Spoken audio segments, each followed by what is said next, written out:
أعوذ بالله من الشيطان الرجيم بسم الله الرحمن الرحيم মুমিন আজকে আমাদের আলোচ্য বিষয় হচ্ছে মুমিন কারা। মুমিনকে একজন মুমিনের কাজ কি। আমরা সাধারণত এই শুকরিয়া আল্লাহর কাছে যে আল্লাহ আমাদেরকে প্রথমত মুসলমান হিসেবে জন্মগ্রহণ করেছে। আমরা আমরা মুসলমানের ঘরেই জন্মগ্রহণ করেছি, এটা হচ্ছে আল্লাহর সবচাইতে বড় নিয়ামত। আমরা ইহুদি নাসারা মাজুসি কিংবা অমুসলিমদের ঘরেও জন্ম নিতে পারতাম, কিন্তু আল্লাহ দয়া মায়া করে আমাদেরকে মুসলিম ঘরে জন্মগ্রহণ করিয়েছেন। এই জন্য আমরা বলি আলহামদুলিল্লাহ। কারণ সবচেয়ে ভাগ্যবান হচ্ছি আমরা যে আমরা এই মুসলিম ঘরে জন্মগ্রহণ করেই আল্লাহর একাত্মবাদ এবং সত্য ধর্মের অনুসারী হতে পেরেছি। এবং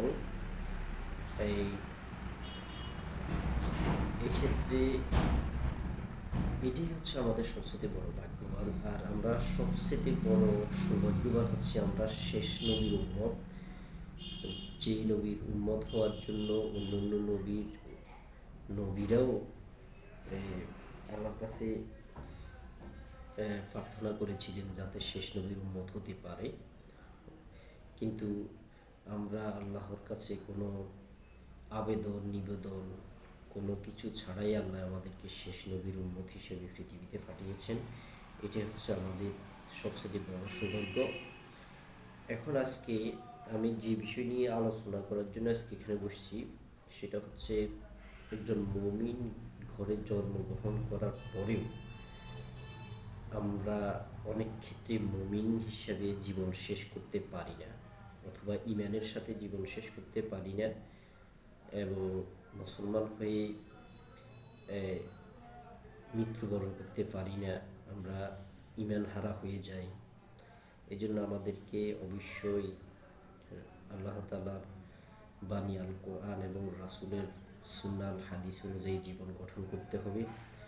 আর এই সম্পর্কে আমাদের প্রিয় নবী হযরত মুহাম্মদ সাল্লাল্লাহু আলাইহি ওয়াসাল্লাম বিদায় হজের ভাষণে বলে গেছেন, আমি তোমাদের জন্য দুটি জিনিস রেখে যাচ্ছি, একটি হচ্ছে কোরআন আর একটি হচ্ছে হাদিস। তারাকতু ফিকুম আমরাইনি লান তাদিল্লু মা তামাসসাকতুম বিহিমা কিতাবাল্লাহি ওয়া সুন্নতি রাসূলিহি।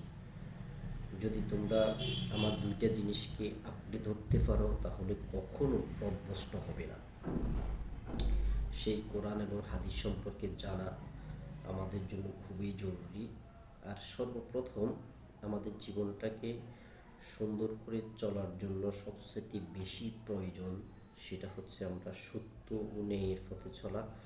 তা'মুরুনা বিল মা'রুফ ওয়া তানহাউনা আনিল মুনকার, সৎ কাজের আদেশ দেয়া এবং অসৎ কাজ থেকে নিষেধ করা, নিজে বিরত থাকা, অন্যদেরকে বিরত রাখা, এটা হচ্ছে সবচেয়ে বড় কাজ।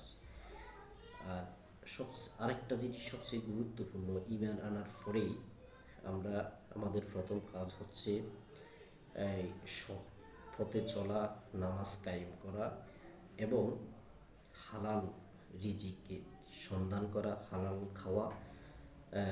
এজন্য অনেক ক্ষেত্রে সারাক্ষণ নামাজ পড়াকেও কোরআনে অনেকভাবে বলা হয়েছে যে তোমরা যখন নামাজ শেষ করো ফাইদা কুদিয়াতিস সালাতু ফান্তাশিরু ফিল আরদ ওয়াবতাগু মিন ফাদলিল্লাহি ওয়াজকুরুল্লাহা কাসীরান লাআল্লাকুম তুফলিহুন। যখন তোমরা নামাজ শেষ হবে তখন তোমরা মাঠে ময়দানে ছড়িয়ে পড়ো এবং আল্লাহর অনুগ্রহ জীবিকার সন্ধান করো।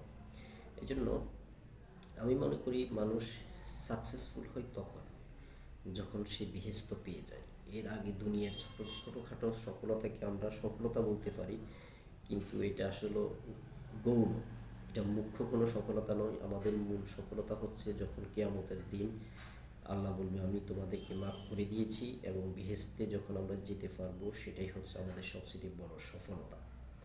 এই জন্য কোরআন কারিমে বিভিন্নভাবে প্রথমত আমাদেরকে অনেক কিছু বলছে। তবে আজকে আমি বলবো মুমিন কারা। এখন আমরা তো মুমিন হয়ে এই জন্য